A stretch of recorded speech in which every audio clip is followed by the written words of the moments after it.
එනකොට මගේ වාහනේ වීදුරුව කඩලා. ඒ එක්ස්පීරියන්ස් එක ෂෙයා කරගත්තාම පස්සේ ඔයගලන්ට තේරෙයි මොකද හොරකම් කරන්න ආවනම් පැසෙන්ජර් පැත්තෙන් වාහනේ අන්ලොක් කර මම කරපු වැරද්දක් තමයි ඒ යුරෝ 170ක් ගියේ මම දාපු නැති කැටගරි එකක් මම යනවා පොලිසිය වාහනයක් ඇක්සිඩන්ට් එකක් විදිහට තමයි ඒගොල්ලෝ ඒක සලකන්නේ. ડોක්ටර් ග්ලාස් කියන උනා ડોකියුමන්ට්ස් නැති වුණොත් අපි A to Z වගේ දේවල් කරන්න එපා. වෙල්කම් බැක් ටු මිෂන් මාෂ් YouTube channel. ඉතින් මම කලින් වීඩියෝ එකක් කරනවානේ මගේ වාහනේ ඉස්සරහා වීදුරුව කැඩිලා වීදුරුව බිඳිලා වීදුරුව මාරු කරන එක වීඩියෝ එකක් මම ඔයගලන්ට ගේනවා. ඒකෙදි මම කතා කරනවා ඉතාලියේ ඉන්ෂුරන්ස් එකක් දානකොට වැදගත් වෙන කරුණු මොනවාද? අපි අනිවාර්යෙන් දාන්න ඕනේ මොනවද? ඒක අපිට කොහොමද ප්‍රයෝජනවත් වෙන්නේ කියලා. හැබැයි මම දාපු නැති කැටගරි එකක් මට ප්‍රයෝජනවත් වෙච්ච දෙයක් මට හිතුණා ඔයගොල්ලොත් එක්ක ෂෙයා කරගන්න.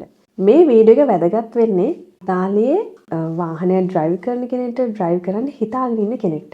ඉතින් මම ඔයගලන්ට මගේ එක්ස්පීරියන්ස් එකක් ෂෙයා කරගන්නම්. මම ඒ එක්ස්පීරියන්ස් එක ෂෙයා කරගත්තාම පස්සේ ඔයගලන්ට තේරෙයි මගේ එක්ස්පීරියන්ස් එකත් එක්ක වාහනයක ඉන්ෂුරන්ස් එකක් කොහොමද සම්බන්ධ වෙන්නේ කියලා.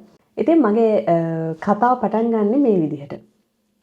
අපි යනවා Life of Commie YouTube channel එකට වීඩියෝ එකක් කරන්න. ඉතින් අපිට තව YouTube channel එකක් තියෙනවානේ. ඒ channel එක තමයි Life of Commie. ඉතින් ඕගොල්ලන්ට ඒ වීඩියෝ එක මෙතනින් දාන්නම් අපි ඒක කරන්න ගිය. මේ වීඩියෝ එක බලන කවුරු හරි කැමති නම් ඒ Life of Commie YouTube channel එකට join වෙන්න ඔයගලන්ට පුළුවන් අපේ Life of Commie YouTube channel එක subscribe කරලා ඒකට join වෙන්න. ඉතින් අපි යනවා Life of Commie YouTube channel එකට වීඩියෝ එකක් කරන්න. ඒ යන්නේ කෂීනා කම්පාත්ස කියලා තැනකට. ඒක තියෙන්නේ මිලානෝ වල. එදා දවස ඇවිල්ලා හොඳට අවුව තිබ්බ ලස්සන දවසක්. ඉතින් මේ කෂීනා කම්පාත්ස එක තියෙන්නේ ලොකු පාක් එකක. ඉතින් මේ ලොකු පාක් එක තියෙන්නේ මිලානෝ වල. අපි පාක් කරන වාහනේ පාර අයිනේ. සාමාන්‍ය පාරක් එක. ලොකු පාළුවට ගිය පාරකුත් නෙමෙයි ලොකුවට සෙරගෙන ඉන්න පාරකුත් නෙමෙයි. හැබැයි ලස්සන පාක් එකක් එක්ක තියෙන පාරක් කියලා ඔයගොල්ලෝ ඔළුවේ මවා ගන්න පිටි. හැබැයි ඒක ලස්සන තැනක්. එදා අවුව තිබ්බ දවසක් හින්දා හොඳට සෙනගත් හිටියා. ඉතින් අපිත් රිලැක්ස් එකේ ඉන්න සෙනගත් රිලැක්ස් එකේ තමයි හිටියේ. ඉතින් අපිත් රිලැක්ස් එකේ ගිහිල්ලා මගේ ළඟ තිබ්බ චුටි පර්ස් එකක්. ඉතින් ඒ පර්ස් එක මම සාමාන්‍යයෙන් ඩේලි යූස් කරන පර්ස් එකක්. ඉතින් මම ඒක අරගෙන ඉස්සරහා තිබ්බේ නැහැ. මොකද පාරේ යන අයට වාහනේ ඇතුලේ පේන නිසා මම මේ පර්ස් එක අරගෙන මගේ වාහනේ පිටිපස්සට දැම්මා. පිටිපස්සට දාලා අපි ගිහිල්ලා Life of Commie YouTube channel එකට වීඩියෝ එකක් කරගෙන අපේ එක්ස්පීරියන්ස් එකත් ඔයගොල්ලන්ට වීඩියෝ කරගෙන ආවා. එනකොට මගේ වාහනේ වීදුරුව කඩලා. ඉතින් ඒ කඩලා පැසෙන්ජර් පැත්තෙන් වාහනේ අන්ලොක් කරලා ඩ්‍රයිවර් පැත්තට ඇවිල්ලා මුළු වාහනේම අන්ලොක් කරලා වාහනේ ඩිකියෙන් ඒ පර්ස් එක අරගෙන ගිහින් තියෙනවා.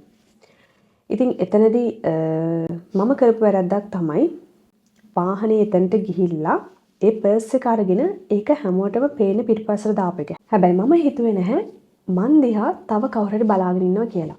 අන්න ඒක මම කරපු ලොකු වැරද්දක්. ඉතින් ඒ වැරද්ද ඔයගොල්ලෝ කවමදාකවත් කරන්න එපා. මොකද අපි දිහා අපි දන්නේ නැති වුණාට ගොඩක් කට්ටිය බලාගෙන ඉන්නවා. ඒක වැරද්දක් වෙන්නේ මොකද ඒ වාහනේ අරන් තිබ්බේ ඒක විතරයි. මොකද හොරකම් කරන්න ආවනම් මුළු වාහනේම අදිනවනේ අවුස්සලා මුළු වාහනේම තියෙන වටින දේවල් අරන් යනවා. හැබැයි ඒ බෑග් එක විතරයි අරගෙන ගිහින් තිබ්බේ වෙන කිසිම දෙයක් අල්ලලා තිබ්බේ නෑ වාහනේ. අන්න ඒ නිසායි මම කරපු වැරද්දක් නිසා ඒක වුණා කියලා මම හිතන්නේ. ඉතින් ඊට පස්සේ ඒ ළඟින්ම යනවා පොලිසිය වාහනය. ඒ වාහනේ අහනවා මොකක්ද ප්‍රශ්නේ කියලා. එතකොට ඒගොල්ලෝ අපිත් එක්ක ප්‍රශ්න කරලා වාහනේ චෙක් කරලා ඔක්කොම ඩොකියුමන්ට්ස් ටික චෙක් කරලා ඒගොල්ලෝ හැමදේම සටහන් කරගෙන අපිට කියනවා දිනුංචි එකක් දාන්න යන්න. දිනුංචි එකක් කියන්නේ පැමිණිල්ලක්. පැමිණිල්ලක් දාන්න යන්න. පැමිණිල්ලක් දාන්න යනකොට කියන්න ඒගොල්ලන්ගේ කෝඩ් එකක් තියෙනවා. ඒ කෝඩ් එක දීලා කිව්වා මේ කෝඩ් එකෙන් මේක ගැන සටහන් කරගත්ත කියලා අනිවාර්යෙන් කියන්න කියලා. ඉතින් අපි යනවා පැමිණිල්ලක් දාන්න. පැමිණිල්ලක් දැම්මට පස්සේ ඉන්ෂුරන්ස් එකට කතා කරනවා. ඉතින් ඔයගොල්ලෝ දන්නවනේ මගේ ඉන්ෂුරන්ස් එකේ ග්ලාස් ඉන්ෂුරන්ස් එක දාලා තිබ්බේ. ඒ කියන්නේ මම ඉන්ෂුරන්ස් එකට දාලා තිබ්බේ එරිච්චා එකයි ක්‍රිස්ටාලි කරොත්රෙට්සි. ඔය තුනේ මම මගේ ඉන්ෂුරන්ස් එකට ඉන්ක්ලූඩ් කරලා තිබ්බේ. ඉතින් මම හිතනවා මේක ග්ලාස් එකනේ කඩන. ඉතින් මට ක්‍රිස්ටාලි කියන කැටගරි එක යටතේ මේක රිපෙයාර් කරගන්න පුළුවන් කියලා. ඉතින් මම ඉන්ෂුරන්ස් එකට කෝල් කරාට පස්සේ මට ඒගොල්ලෝ කියනවා බෑ. මොකද මට වුණේ ඇක්සිඩන්ට් එකක් විදිහට තමයි ඒගොල්ලෝ ඒක සලකන්නේ. ඒතකොට මේ ඇක්සිඩන්ට් එක අයිති වෙන්නේ ඉන්ෂුරන්ස් එකේදී ෆූර්තෝ එන්චේන්දියෝ කියන කැටගරි එකට. ඉතින් මම මේ කැටගරි එක මගේ ඉන්ෂුරන්ස් එකට ඇඩ් කරලා තිබ්බේ නැහැ. ඉතින් මේ මොහොතේදී මට හිතුණා ඒ ඉන්ෂුරන්ස් කැටගරි එක මම ඇඩ් කරලා තිබ්බනම් මට ඒක මෙතනදී යූස් කරන්න තිබ්බා කියලා. ඉතින් ඊට පස්සේ මට වුණා මගේ ඒ වීදුරුව තනියම රිපෙයාර් කරගන්න. වැදගත්ම දේ තමයි අනිත් දේ ඒ බෑග් එකේ වටින දෙයක් තිබ්බේ නැහැ. බැංකු මාර්ක්ස් 3ක් තිබ්බා. ඒ බැංකු මාර්ක්ස් 3 මම ඒ වෙලාවම ඔන්ලයින් ඔක්කොම බ්ලොක් කරා. එතකොට මේ බෑග් එක ගත්ත කෙනාට ඒකෙන් කිසිම ලාභයක් නැහැ. එතකොට මට උනෙත් අලාභයක්. ඉතින් ඊට පස්සේ කොහොම හරි මම මගේ අතින් සල්ලි දීලා ඩොක්ටර් ග්ලාස් කියන ග්ලාස් රිපෙයාර් කරන තැනකට ගිහිල්ලා මම ග්ලාස් එක හදාගත්තා. ඉතින් පොඩි ග්ලාස් එකක් හින්දා මම ඒකට පේ කරේ €170යි. ඉතින් මම ඒ ග්ලාස් එක රිපෙයාර් කරපු තැන ඔයගොල්ලන්ට ඕනේ නම් මට කමෙන්ට් එකක් දාන්න මම ඒ තැන ඔයගොල්ලන්ට දෙන්නම්. ඉතින් මට ග්ලාස් එක හදාගන්න ගියේ €170 වෙනි. ඒ €170 ගියේ මම මගේ ඉන්ෂුරන්ස් එකට පූර්තයෙන් චේන්ජ් කියන කැටගරි එක ඇඩ් කරලා තිබ්බ නැති හින්දා. ඉතින් ඕගොල්ලෝ කල්පනා කරන්න මේ මගේ එක්ස්පීරියන්ස් එකත් එක්ක ඕගොල්ලෝ ඕගොල්ලන්ගේ ඉන්ෂුරන්ස් එකට ෆූර්තයෙන් චේන්ජ් කියන කැටගරි එක ඇඩ් කරනවද නැද්ද කියලා. ඉතින් මම මේ වීඩියෝ එකෙන් ඕගොල්ලන්ට මගේ එක්ස්පීරියන්ස් එක වගේම පණිවිඩයක් දෙන්න හිතුවා. ඒ වැදගත්ම පණිවිඩය තමයි මම ඕගොල්ලන්ට කලින් කිව්වනේ මේ හොරකම කරන්නේ මගේ අර බෑග් එක ફોකස් කරලා කියලා මගේ වැරද්දක් හින්දා කියලා. ඉතින් එතනදී මං කිව්වනේ මගේ අනිත් කිසි දෙයක් නැති වෙන්නේ නැහැ කියලා. එහෙම කියන්න හේතුව තමයි මගේ වාහනේ තිබ්බ මට A to Z ඕනි වෙන ડોකියුමන්ට්ස්. ඉතින් ඒ කිසිම ડોකියුමන්ට් එකක් නැති වෙන්නේ නැහැ. හැබැයි ඒ ඇවිල්ලා මගේ වාසනාවකට කියලා මම හිතනවා. මොකද සල්ලි නැතුණත් අපිට ඒක හොයාගන්න පුළුවන්. ඒක නැති වුණා ඕකේ කියලා අපිට ඉස්සරහට මූව් වෙන්න පුළුවන්. ඒ ડોකියුමන්ට්ස් නැති වුණොත් අපි A to Z ඒවා හදන්න ගියාම හරිම කරදරයි. විශේෂයෙන්ම ඉතාලියේ ડોකියුමන්ට්ස් නැති වෙලා හදනවා කියන්නේ ඒක මාර අමාරුයි. අනික ඒකට ලොකු කාලෙකුත් යනවා ඊට පස්සේ. ඉතින් මගේ වාසනාවකට ડોකියුමන්ට්ස් නැති වුණා. ඉතින් ඕගොල්ලොත් ඕගොල්ලන්ගේ වාහනේ පාක් කරන්නේ ප්‍රයිවට් පාකින් එකක නෙමෙයි නම් පබ්ලික් තැනක නම් ඕගොල්ලෝ අනිවාර්යෙන් වැදගත් වෙන්න වාහනේ ડોකියුමන්ට්ස් තියන්න එපා.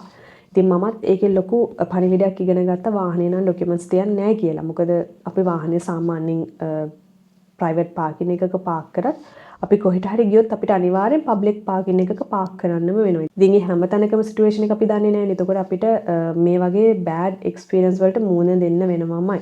ඉතින් ඒ වගේ මුහුණ දෙන්න වෙන වෙලාවක් අපි දන්නේ නැහැනේ. එතකොට අපි හැම දෙයකටම ලෑස්ති වෙලා ඉන්න එක හොඳ නිසා මම හිතුවා ආපහු මන්නම් මගේ වාහනේ ડોකියුමන්ට්ස් තියන්න නැහැ කියලා. ඉතින් ඒ වගේ ඕගොල්ලෝ වාහනේ නම් ડોකියුමන්ට්ස් තියන්න එපා. ඉතින් මට හිතුණා ඕගොල්ලන්ට තව දෙයක් කියන්න. දැන් මගේ වාහනේ ග්ලාස් එක බිඳිලා මට උනානේ අතින් සල්ලි දීලා ඒ ග්ලාස් එක හදාගන්න. ඉතින් මේක කරන්නේ දෙයක් හොරකම් කරන්නේ. ඉතින් මේ හොරකම් කරපු දෙයි හොරකම් කරපු කෙනාට ලැබුණ දෙයක්වත් නැහැ. මොකද ඒකේ වටින දෙයක් තිබ්බේ නැති නිසා මට ඒකෙන් වාසියක් වුණෙත් නැහැ.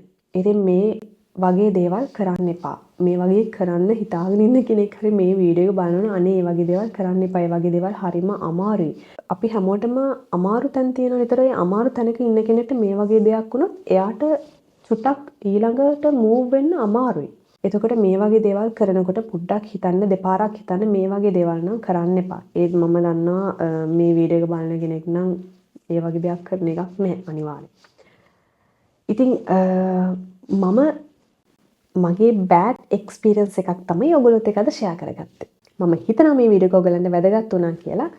මේ වගේ වැදගත් වෙන එක්ස්පීරියන්ස් එකක් හරි වැදගත් වෙන වීඩියෝ එකක් අනිවාර්යෙන් ඔයගොල්ලන්ට ළඟදිම අරගෙන එන්න. එහෙනම් ඉතින් මිෂෙල් මාෂා YouTube channel එක subscribe කරන්න මතක් කරලා next video එකෙන් හම්බෙමු. Bye.